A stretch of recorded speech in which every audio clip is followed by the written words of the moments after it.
Exam का time आए तब एक बेलपत्री पर शहद लगाकर शिव को लगाकर चले जाना, उस पर विश्वास कर कर कि मैंने जो याद किया है वो पूरा लिख कर आऊंगी। फुल कॉन्फिडेंस के साथ, अपनी मेहनत के साथ एक बेलपत्री शिव को लगाकर फिर जाओ परीक्षा हॉल में। फिर देखो हाथ तुम्हारे होंगे, कलम तुम्हारी होगी और लिखने वाला मेरा महाकाल बाबा होगा। लिखे शिव पुराण में लिखा है, शंकर भगवान पर चढ़ाए हुए जल का आचमन करने से कायिक, वाचिक और मानसिक तीनों पाप समाप्त हो जाते हैं। शिव पुराण में लिखा है। शंकर भगवान का प्रसाद अगर हाथ में आ जाए तो 12 ज्योतिर्लिंग का फल उसी समय प्राप्त हो जाता है। शिव पुराण में लिखा, पर दुनिया के लोगों को विरोध कर,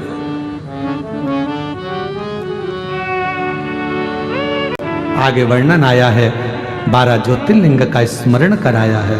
महाराज सुंदर प्रसंग में प्रथम में चंद्रदेव को काया का रोग हुआ, उस काया के रोग से भगवान ने मुक्त करा। शिव सोमेश्वर नाथ, सोमनाथ बन गए। अगला वर्णन आया भगवान का श्री मल्लिकार्जुन, कार्तिकेय बाबा रुष्ट होकर चले गए, भगवान ने उनको मनाया। श्री शैलम पर विराजमान हुए, मल्लिकार्जुन के रूप में विराजित हुए। अगला वर्णन आया है महाकाल, दूषण नाम के राक्षस का संहार करने के लिए कालाधिपति महाकाल बन गए।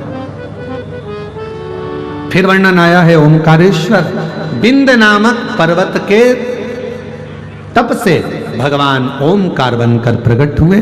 फिर वर्णन आया है केदारनाथ, नर नारायण के तप करने से भगवान केदारेश्वर प्रकट हुए।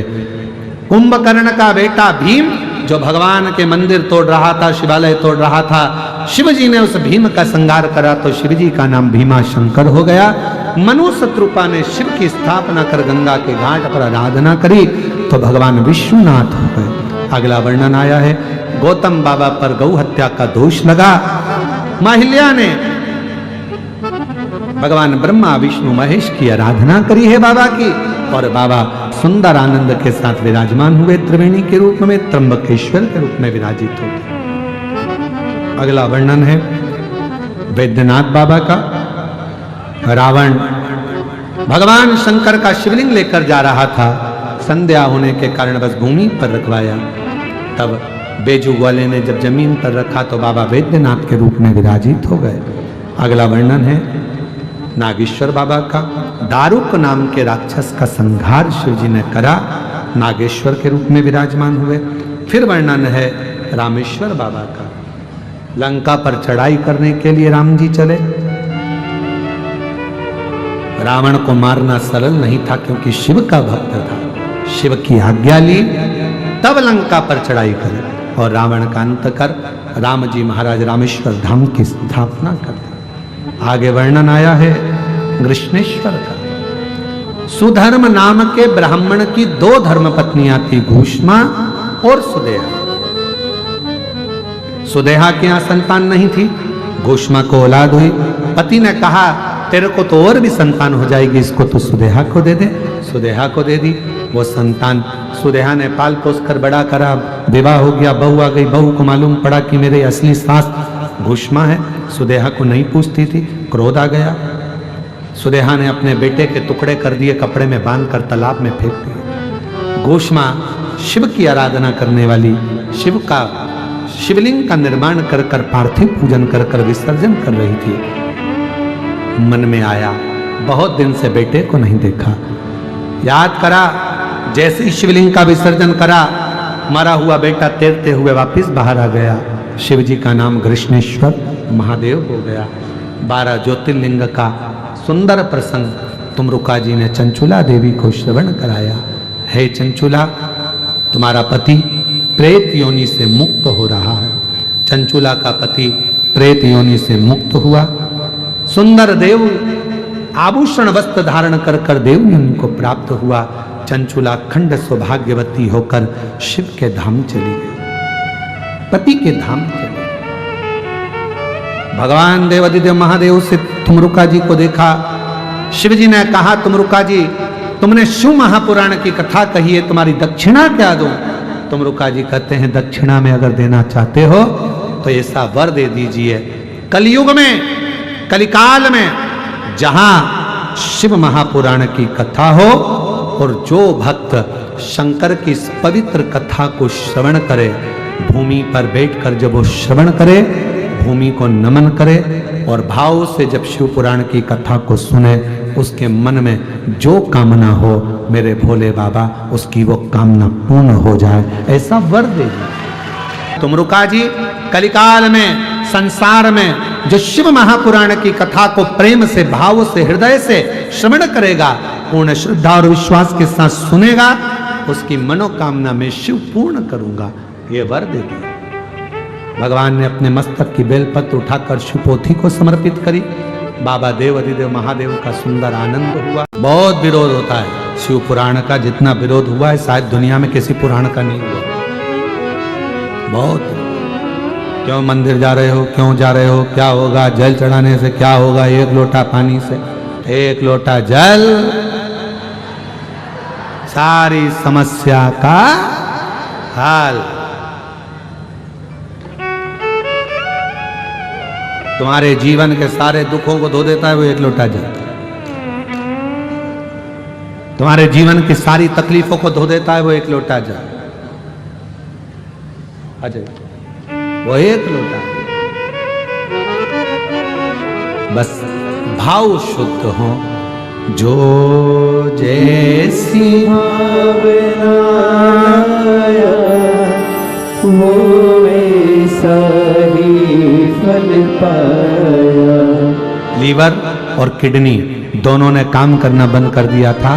हॉस्पिटल में एक दिन में 2 डायलिसिस प्रारंभ हो चुके थे और बाबा की कृपा से आज पूर्ण तरह से स्वस्थ होकर यहाँ खड़ी। एक बार जोरदार ताली बजा। आप विश्वास कितना करें शिव पर, ये आप पर निर्भर करें। दुनिया केवल आपका फायदा उठाने बैठी है, केवल फायदा, केवल फायदा। सावधान, कोई तुमसे कहे कि तुम मंदिर मत जाओ, जाएंगे। तुमने हमको पैदा करा क्या, तुमने हमको बड़ा करा क्या, तो हम तुम्हारी क्यों सुने। मैं चाहे ये करूं, मैं चाहे वो करूं, मेरी शंकर भगवान के पास में सब है, पर शिव के सामने कोई प्रकट नहीं होता। शिव की साक्षी में कोई प्रकट नहीं हो सकता। शंकर भगवान चाहे भूत हो, प्रेत हो, पशु हो, पक्षी हो, जानवर हो, जीव हो, जलचर हो, थलचर हो, वायुचर हो, सबको अपना बनाता। कोई दुश्मन नहीं है शिव, शंकर का कोई दुश्मन नहीं। इसलिए लोगों के शरीर आदिकादिक में कहीं देवी देवता आवे, अपनी बात है दूसरी है, पर शंकर की कथा में कोई देवी देवता नहीं आता। शिव की कथा में, क्योंकि शिव शिव है, अड़भंगा है, ओघड़ रानी है शिव। भगवान शिव भूतों के भी देव हैं, और जब स्वयं देवता बैठे हों तो फिर कोई आने का काम ही नहीं है। जब स्वयं शिव विराजमान हो तो वहां क्या आएंगे। शंकर शंकर भूत प्रेत नित जब भागीरथ महाराज ने तपस्या करी अपने 60,000 काकाओं के उद्धार के लिए, और गंगा मैया जब भगवान के चलकर पृथ्वी पर आना चाहती थी 60,000 काकाओं के उद्धार के लिए, तब गंगा जी को, उनके वेग को, उनकी तीव्रता को संभालने वाला कोई नहीं था। गंगा मैया ने कह दिया कि भागीरथ जी मैं हाथ हो जाऊंगी और पहुंच भी जाऊंगी, मना नहीं है, पर मुझे संभालेगा कौन, मेरे वेग को कौन संभालेगा, मेरी तीव्रता को कौन संभालेगा, मेरे वेग को कौन कंट्रोल करेगा, कौन संभालेगा। तब भगवान देव अधिदेव महादेव की आराधना भागीरथ बाबा ने। और स्वयं देवादिदेव महादेव की आराधना भागीरथ बाबा ने करा, प्रार्थना करी भगवान शिव से, आप गंगा संभाल लो। शिव जी ना करी भगवान शिव से, आप गंगा को संभाल लीजिए। शिव जी मन में सोचे बहुत कठिन है गंगा को बहुत कठिन। गंगा को संभालना मतलब जानते हो? जम के तो बोलो। गंगा को संभालना बहुत कठिन है। शिवजी मन में सोचे कि इसको संभालना कितना कठिन है। गंगा को संभालना मतलब समझते हो? गंगा को संभालने का मतलब है अपने भेजे को, अपनी बुद्धि को, अपने मस्तिष्क को, अपने सिर को ठंडा रखना। कितना कठिन है। दुनिया का सबसे ज्यादा कठिन काम एक ही है, अपने भेजे को ठंडा रखना। किसी ने कुछ बोला एकदम उच्छिष्ट हो गए, गुस्सा आ गया। कोई कुछ बोल गया, फिर क्रोध आ गया, फिर कोई बोल दिया, फिर क्रोध आ गया, फिर कोई बोल दिया, फिर क्रोध आ गया। कितना कठिन काम, ये बहुत कठिन काम। अब भागीरथ जी कह रहे हैं कि गंगा को आप संभाल लो। शिव जी मन में सोचे इसको संभालना दुनिया का सबसे कठिन काम, और ये संभल गई तो सब संभल गया। अगर ये संभल गई सब संभल गई।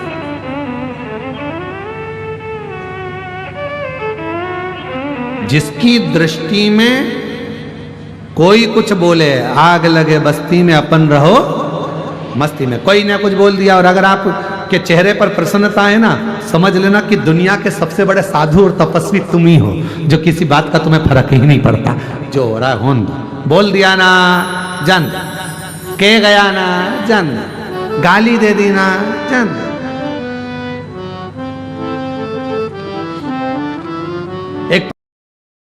एक पति पत्नी साइकिल से जा रहे थे और साइकिल में बैठकर जा रहे, और दोनों शंभू साइकिल से बैठकर जा रहे थे, और जाते जाते इतने में साइकिल एक गाड़ी वाले से भड़ी गई। पीछे से गाड़ी वाला आया, साइकिल को बढ़त और साइकिल पे बैठा था पति, चला रहा था, और पत्नी पीछे बैठी हुई थी साइकिल। और दोनों जनी जा रहे थे और पीछे से गाड़ी वाला ठुक गया, दोनों गिर गए, दोनों गिर गए। अब पत्नी पति को देख रही, पति पत्नी को देख रहा।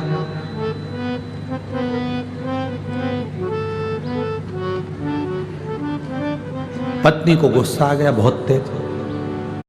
खड़े देख रहे हो, एक शब्द भी उस गाड़ी वाले को नहीं बोल रहे हो। उसने अपने को गिरा दिया, ठोक दिया, कम से कम चिल्लाना तो चाहिए ना।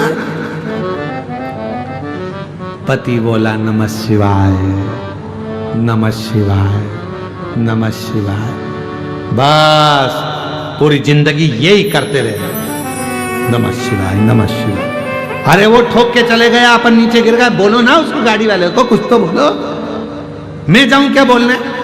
और पत्नी जूड़ा कस के, और जब भी माताएं लड़ती हैं आपस में तो जूड़ा जरूर कसती हैं, क्योंकि फुल एनर्जी इसी से मिलती है।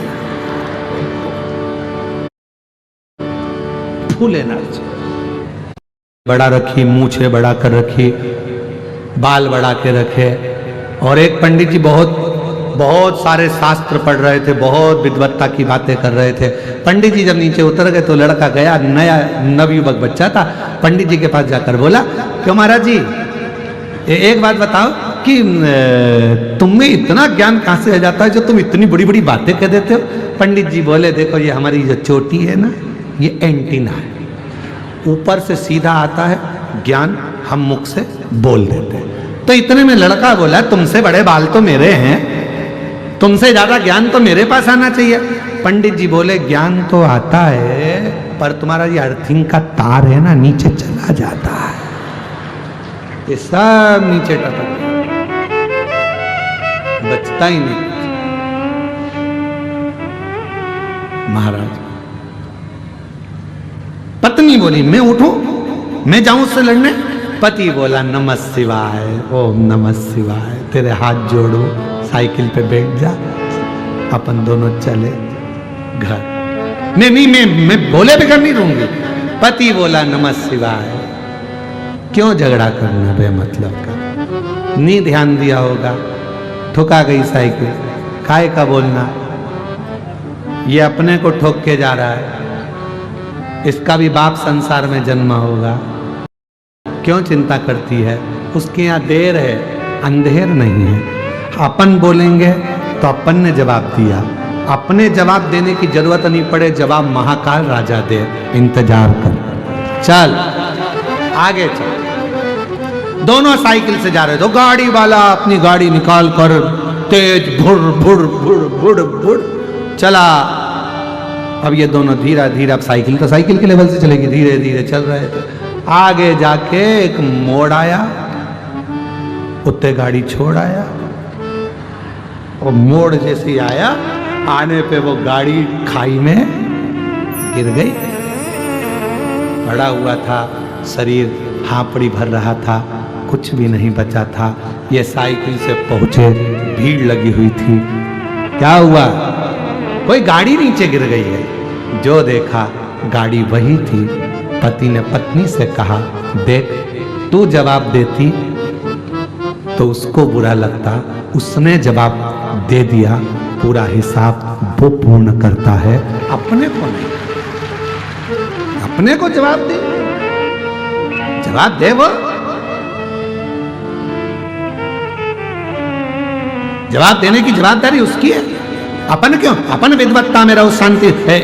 एक महाराज जी सफर कर रहे थे ट्रेन के अंदर, और रेल में सफर कर रहे थे, बहुत बुजुर्ग थे, गीता जी लेके बैठ गए, पढ़ने लगे। उनकी आंख से कम दिखता था, धीरे धीरे धीरे धीरे पढ़ रहे थे, गीता जी का पाठ कर रहे थे। ट्रेन में बैठे हुए थे, 5 लड़के चढ़ गए ट्रेन के अंदर, 6 लड़के 5 लड़के ट्रेन के अंदर, और 5 लड़के ट्रेन के अंदर चढ़े। उन्होंने देखा चेन लटक रही है, खींच दें। लड़कों ने आपस में बात करी। एक बोला नहीं रे, जुर्माना लग जाएगा, पुलिस वाले पकड़ के ले जाएंगे। उसने कहा उस पर लिखा है 500 रुपए का जुर्माना। एक काम करते हैं, सब पैसा इकट्ठा करो, एक बार चेन खींच के देखते हैं। सब ने 100 रुपए इकट्ठे करे, एक जनी की जेब में रख लिए और चेन खींची। इतने में दूसरा बोला भले चेन खींच दियो, अपना कोई पैसा नहीं लगेगा, एक काम करते हैं चेन खींच दो, नाम बुढ़े का लगा देंगे। ए बाबा बैठा है ना, गीता जी पढ़ रहा है, इस बुढ़े का नाम लगाएंगे, चेन खींचो। जो चेन खींची, पुलिस वाले आ गए, टीसी आ गया। चेन किसने खींची? किसने खींची? लड़के बोले ये बुढ़े बाबा ने खींची। बाबा इस बुढ़ापे में तुम्हें चेन खींचने की क्या जरूरत पड़ गई? क्यों चेन खींची? बाबा बोले भैया इन लोगों ने मेरे 500 रुपए छुड़ा लिए। 500 रुपए? हाँ, तुम्हें मालूम है किसकी जेब में रखे? ये पीली शर्ट वाले की जेब में ऊपर रखे। पुलिस वालों ने कहा जरा निकालो, टीसी ने कहा निकालो, और उनकी जेब में से 500 100 के 5 नोट निकाले, बाबा जी की गीता जी पे धरे। बाबा आपके 500 रुपए, प्रणाम किया। पुलिस वालों ने जो डंडे खुदाए 5 में, और ले गए भर के गाड़ी के अंदर। गाड़ी